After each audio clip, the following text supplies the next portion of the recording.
Comment gérer l'objection? Je dois en parler à mon mari, je dois en parler à ma femme, je dois en parler à mes amis, je dois en parler à Roger Rabbit, je dois en parler à mon pigeon voyageur, je dois en parler au pape, je dois en parler à ma mère, je dois en parler à mon père, je dois en parler à ma grand-mère. Comment gérer ces objections qui font que tu n'arrives pas à vendre actuellement? Je t'en parle dans cette vidéo juste après le jingle.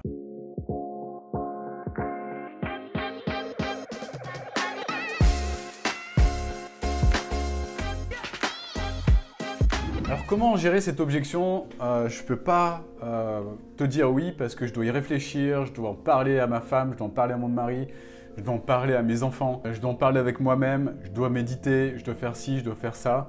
Je peux pas, j'ai piscine ou ce genre de conneries. Je te parle de ça, moi je suis, je pense, l'expert qui peut te répondre à ça. Pourquoi je suis l'expert de ça? Parce que moi-même, j'étais cette personne qui prenait pas sa décision, qui te disait à chaque fois je peux pas parce que j'ai piscine, je peux pas parce que je dois en parler à mes amis, je peux pas parce que je dois en parler à mon cheval et qui à chaque fois prenait une excuse à la con pour pas prendre de décision. Je t'explique un petit peu la psychologie des personnes qui réagissent comme ça, pourquoi elles réagissent comme ça, et tu verras qu'il y a aussi un petit peu de ta faute. C'est équilibré, c'est autant de la faute de ces personnes que de la tienne. Par rapport au fait que tes sessions de vente stratégiques, eh bien, elles se terminent comme ça en fait. Alors la première chose qu'il faut bien comprendre quand quelqu'un te dit ça, te dit je peux pas te dire oui parce que je dois faire ci, je dois faire ça, je suis quelqu'un qui prend jamais ses décisions sur l'instant, ce genre de pipeau là, moi j'appelle ça des écrans de fumée, tu vois, écran de fumée. Et ce que la personne veut te dire réellement quand elle te dit ça, c'est ok mec ou ok meuf, virgule, je ne crois pas forcément que ta solution ce soit la bonne pour moi maintenant. Ce qu'il faut entendre, c'est ça. Je ne suis pas encore convaincu que ce que tu es en train de me vendre, ce dont tu me parles, c'est ce dont j'ai besoin. Et donc, je temporise, je te sors une grosse connerie pour sortir de la pression que je me mets par rapport à ça, parce que ça me challenge, parce que je sais que si je veux avancer dans ma vie, il faut un jour que j'arrive à prendre une putain de décision, mais je suis incapable de prendre une décision, donc je vais, comme d'habitude, et comme je le fais avec tout le monde, eh bien te balancer le bon vieil écran de fumée là, en te disant ce genre de choses, parce que quand on balance un écran de fumée comme ça, eh bien c'est accepté par tous de manière sociologique, c'est quelque chose qui est accepté par la société. Le bon vieil écran de fumée, depuis des millénaires, c'est comme ça. Écran de fumée pour pas froisser l'autre et pour partir, fuir ses responsabilités et ne pas prendre de décision. Moi, je le sais parce que moi aussi, je le suis encore parfois, ça peut m'arriver, hein, des fois j'ai des petits travers comme ça, je m'en rends compte, mais je l'ai été beaucoup par le passé. Et au niveau de la psychologie de ce type de personne et au niveau de la psychologie de la personne que j'ai pu être il n'y a pas si longtemps que ça, mais la première chose qu'il faut comprendre, c'est que dans ce type de réaction, eh bien, on fuit en fait, on fuit nos responsabilités. C'est-à-dire qu'on va prendre un élément externe, qu'on va mettre sur le tapis comme ça, qu'on va ramener dans l'histoire là. On va ramener la belle-mère, on va ramener le mari ou la femme, qui n'ont rien à faire dans cette histoire, hein.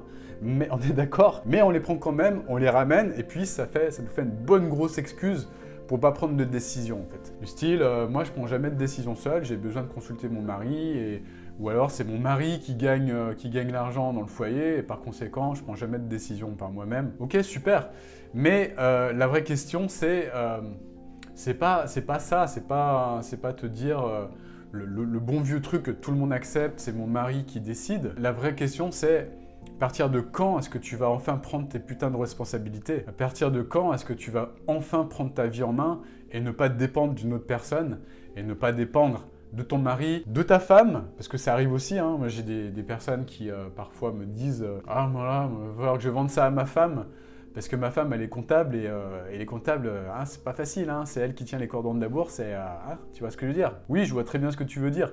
Ce que tu es en train de me dire là, c'est que tu délègues la responsabilité à ta femme parce que tu n'es pas capable de prendre ta putain de vie en main, quoi. Le jour où tu seras capable de le faire, tu seras peut-être capable de coacher des personnes et tu seras peut-être capable de les aider à avoir une transformation. Ça commence par ça, en fait. Ça commence par prendre sa responsabilité. Moi, quand je l'ai compris, ce truc-là, eh bien, j'ai gagné beaucoup de temps, beaucoup de temps, parce que je me suis dit, ben, en fait, les personnes, quand elles réagissent comme ça, ben, elles réagissent exactement comme moi, je peux réagir parfois. Donc, avec beaucoup d'humilité, il faut toujours avoir beaucoup d'humilité et de se dire que ce type de réaction, ben, c'est des réactions qu'on a aussi nous-mêmes. Très souvent. Et il faut avoir l'humilité de reconnaître que ça nous arrive plus souvent qu'on ne croit, en fait. La base de tout ça, en fait, c'est cette responsabilisation, cette responsabilité, c'est savoir prendre sa vie en main, tout simplement, savoir prendre le lead de sa vie et arrêter de se retrancher derrière les autres, derrière des excuses, d'essayer de temporiser, ce genre de choses, pour ne pas prendre sa vie en main, ne pas prendre de décision, en fait. Pourquoi? Parce que si tu ne prends pas ta vie en main, ben, le problème, c'est que d'autres le feront pour toi, parce que d'autres le savent le faire bien mieux que toi, et c'est les personnes qui prennent le lead sur toi. Ça peut être ta femme, ça peut être ton mari, ça peut être la société, ça peut être les politiques, ça peut être le monde extérieur, ça peut être plein de choses en fait, qui actuellement prennent le lead sur toi. Pourquoi? Parce que tout simplement, tu as baissé les bras et tu n'as pas encore choisi, tu n'as pas encore décidé de le faire toi-même, de prendre tes putains de responsabilités. Pourquoi? Parce que pour beaucoup de personnes, bah, c'est la solution de facilité. C'est facile de prendre des éléments externes et de les prendre pour justifier en fait leur non-résultat. Il n'y a rien de plus facile que ça. Je vois plein de personnes qui essayent de se battre contre des moulins à vent actuellement vis-à-vis de plein de choses externes, vis-à-vis de la conjoncture, vis-à-vis de la volonté du gouvernement de nous faire telle ou telle chose, peu importe. Avant tout, contrôlons ce qu'on peut contrôler. Et ce qu'on peut contrôler, c'est nous, à l'intérieur de nous, et surtout changer les choses, changer les croyances et prendre sa vie en main. Ça, c'est la chose numéro 1 qu'on peut commencer à décider de faire pour changer les choses une fois pour toutes. Voilà, première chose, c'est ça, c'est les personnes qui sont incapables de prendre des décisions parce que, justement, elles sont incapables de prendre leurs responsabilités. Ensuite, la deuxième chose, souvent, et c'est très lié à la première cause, c'est le deuxième point, les personnes qui sont plutôt des personnes qui se conforment à leur environnement. Donc des personnes qui ont besoin de prendre réellement les décisions des autres, des personnes qui les entourent, donc de leurs amis, de leur entourage, etc. Pourquoi? C'est la même chose, parce qu'elles n'arrivent pas à se responsabiliser, elles n'arrivent pas à prendre leurs responsabilités, elles n'arrivent pas à prendre les responsabilités des erreurs qu'elles peuvent potentiellement faire. Par conséquent, elles demandent l'avis des autres et souvent l'avis des personnes qu'elles consultent, bah, c'est l'avis de personnes qui ont des résultats qui sont médiocres. Et le problème, c'est que quand ces personnes sont en position pour sortir de leur zone de confort, qu'est-ce qu'elles vont faire? Elles vont consulter des personnes qui sont à un niveau au niveau duquel elles veulent sortir. Et évidemment, ces personnes, qu'est-ce qu'elles vont faire? Eh bien, ces personnes, est-ce qu'elles vont les encourager à quitter le niveau dans lequel elles se trouvent elles-mêmes? Ben non, évidemment. Les personnes qui nous aiment, qu'est-ce qu'elles veulent? Elles veulent qu'on reste au même niveau qu'elles. Pourquoi? Parce qu'elles ont peur de nous perdre, tout simplement. Donc, tous les conseils qu'elles vont nous donner, si on a envie de sortir de notre zone de confort, si on a envie d'avancer, si on a envie de changer les choses et de franchir des étapes, tout ce qu'elles vont nous donner comme conseil, ça va être des choses pour ne pas qu'on avance, pour ne pas qu'on se transforme, pour ne pas qu'on change, tout simplement. Et c'est humain. Et c'est humain, c'est comme ça, il faut l'accepter. Par contre, il faut accepter aussi l'idée que si vous voulez vraiment évoluer, il va falloir commencer à prendre comme modèle des personnes qui ont les résultats que vous voulez atteindre, tout simplement. Et vous conformer à des personnes qui ont franchi des étapes, qui ont franchi des steps et qui ont des façons différentes de penser, en fait. Parce que c'est ces façons différentes de penser qui les amènent à des résultats différents, en fait. Les pensées mènent aux émotions, les émotions mènent aux actions et les actions mènent aux résultats. C'est une chaîne qui prouve bien, moi je suis intimement convaincu que ce sont nos pensées qui amènent nos résultats. Notre façon de penser est la moyenne de la façon de penser des personnes qui nous entourent. Et si on est entouré de personnes qui ont des résultats qu'on veut fuir, qu'on veut dépasser, c'est certainement pas les personnes les mieux placées pour nous donner les meilleurs conseils, tout simplement. Voilà, donc ça c'est la deuxième chose. Personnes qui prennent ce type de décision, qui nous disent ça, j'ai besoin de consulter mes amis, mon mari, mon pigeon, c'est des personnes qui justement veulent pas avancer, se conforment trop aux autres et veulent pas prendre leurs responsabilités également. Ça part tout de là, prise de responsabilité maximum. C'est souvent également, ça je le remarque, des personnes qui se cachent très souvent, ça c'est le troisième point, derrière des circonstances externes pour justifier leur manque de résultats. Et ça, je le vois très souvent, enfin je le voyais parce que maintenant c'est plus moi qui fais ces sessions-là, mais on me le dit très souvent de la part des personnes, des coachs qui le font pour moi maintenant. Il y a beaucoup de personnes qui arrivent parfois en disant bah, « moi j'ai suivi un coaching de telle personne, tel ou tel coach, et elle était vraiment mauvaise, elle était vraiment bidon, donc j'ai pas pu avoir de résultats. » Ce coach-là, ce gars-là, c'est pareil, je me suis fait avoir, je me suis fait pigeonner, c'était n'importe quoi, et à cause de lui, j'ai perdu 6 mois. Ok. Super, mais là c'est pareil, c'est une histoire de responsabilité. Et si tu continues comme ça à jeter la pierre sur ce type de personne, ce type de coach, alors il se peut que effectivement ce soit des personnes qui n'aient pas un niveau exceptionnel. Ça peut arriver, des coachs qui soient pas au top, ok, mais ça justifie pas tout. Et c'est toi qui l'as choisi de te faire coacher par cette personne. Arrête de te plaindre. Commence à prendre tes responsabilités par rapport à ça. Commence à assumer ta décision d'avoir pris cet accompagnement avec cette personne. On est toujours dans la prise de responsabilité finalement. C'est ce qui empêche le plus les personnes d'avancer et d'avoir des résultats. C'est ça. C'est ce manque de prise de responsabilité. Tout converge vers ça pour te dire que la psychologie des personnes qui ont ce type de comportement, c'est bien souvent des personnes qui n'arrivent pas à prendre leurs responsabilités. Et c'est de ton devoir à toi, justement, pendant les sessions stratégiques, de les confronter à ça. C'est-à-dire de les challenger vis-à-vis de leur positionnement de victime, de les challenger vis-à-vis de leur prise de responsabilité, de les challenger vis-à-vis de leurs résultats. Et de ne pas entrer comme un stupide sauveur. Pour reprendre le triangle de Karpman, le triangle dramatique, si tu arrives en sauveur, en essayant de sauver ces personnes qui ont été victimes d'un méchant coach ou d'une méchante coach avec lesquelles elles n'ont pas eu de résultat, tu ouvres un triangle dramatique, tu ouvres une relation toxique. Et ça, il n'y a rien de pire en fait que d'accueillir une personne qui ouvre avec toi une relation toxique. Alors je dis pas que c'est la personne qui est toxique, je dis que c'est la relation qui est en train de se créer qui est toxique. Et ça, il n'y a rien de pire pour un accompagnement avec une personne comme ça. Elle va faire la même chose avec toi. Dans tous les cas, si tu es coach, tu accueilles les personnes en mode sauveur comme ça, tu vas te le prendre dans la gueule. Un jour, un moment ou un autre. C'est obligé. C'est le triangle de Karpman qui, si tu rentres dans ce putain de triangle, tu te le prends dans la gueule à un moment ou un autre. Parce que les rôles, ils s'inversent.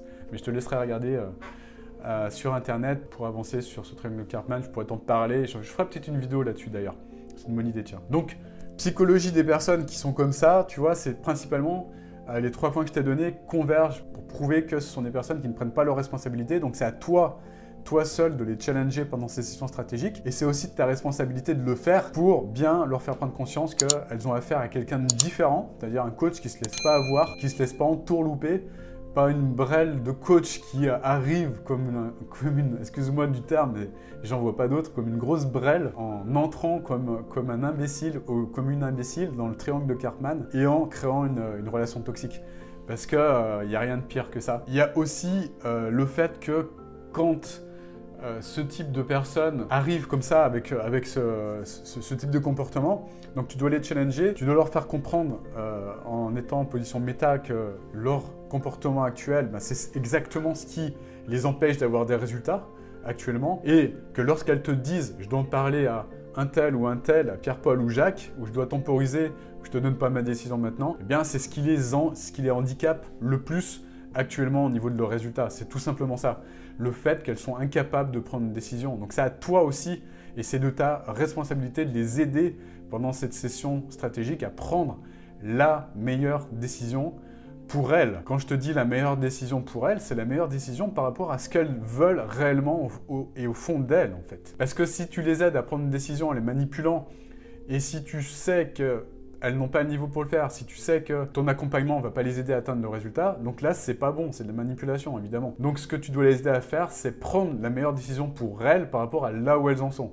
Et la meilleure décision, ça peut être « stop, ok, t'es pas prêt » ou « stop, ok, t'es pas prête ». Ça aussi, ça peut être une bonne décision pour la personne. Et la personne, l'aider justement à prendre conscience de ça, déjà, c'est l'aider à faire un grand pas en avant pour qu'elle puisse peut-être revenir vers toi plus tard, au moment où elle sera prête. Mais en tout cas, ce que je veux te dire à l'issue de cette vidéo, c'est que dans tous les cas, si une personne te dit ça, te dit je dois me parler à Pierre, Paul ou Jacques, ou je dois me consulter, ou je dois temporiser, ou je ne prends pas ma décision maintenant, c'est qu'il y a 2 choses qui n'ont pas été bien faites. Soit tu n'as pas été au niveau de ce que tu proposes, tu n'as pas été dans la conviction, soit tu ne crois pas toi-même assez en ton offre, ou soit tu n'as pas été challengeant et inconsciemment, la personne, quand elle est face à un coach qui n'est pas challengeant, elle se dit, cette personne, je l'ai entourloupée comme toutes les autres avec mon vieux truc de l'écran de fumée. Je l'ai entourloupée comme tous les autres, comme toutes les autres, et cette personne, elle vaut pas mieux que les autres. Voilà ce que la personne se dit inconsciemment. Et inconsciemment, elle se dit, c'est pas la bonne personne pour moi. Et donc, dans 99% des cas, elle va revenir vers toi en te disant « Ouais, j'ai réfléchi, en fait, mon mari veut pas » ou « J'ai réfléchi, ma femme veut pas ». Je pense que tu les connais bien, c'est ce qu'elles te disent quand elles reviennent de leur période de temporisation. Voilà, pour ça, j'espère que ça t'a aidé à avancer, en tout cas là-dessus. Ça t'a donné des pistes pour progresser. Après, évidemment, une session de coaching stratégique, la vente éthique, tout ça, ça s'apprend, évidemment. C'est ce que j'apprends à mes clients. Je leur donne l'état d'esprit pour vendre de façon éthique, pour vendre avec le cœur, pour vendre un produit à des personnes qui en ont besoin réellement. Et je leur apprends également à obtenir des résultats différents par rapport à ce qu'elles vivent. Voilà, donc j'espère que cette vidéo t'a plu. Dis-moi dans les commentaires si ça t'a apporté de la valeur. Dis-moi dans les commentaires si tu veux que j'aborde des vidéos, que je réponde à un certain nombre de questions. Je peux traiter des vidéos, je peux t'aider pour avancer également. C'est le but de cette chaîne, évidemment. Et puis, si tu veux aller plus loin, j'ai créé pour toi une formation d'1 heure qui t'explique exactement comment développer un business de coaching prospère avec les méthodes des années 2020, les méthodes qui fonctionnent, l'automatisation et puis le positionnement à adopter pour mettre en place un business de coaching prospère. Voilà, j'espère que cette vidéo t'a plu. Si c'est le cas, abonne-toi à cette chaîne et puis mets-moi un gros like, ça me fera plaisir pour m'encourager à faire d'autres vidéos sur cette thématique-là pour que ça puisse t'aider à avancer toi aussi. Voilà, je te dis à très bientôt, je te souhaite une magnifique journée. Ciao, ciao.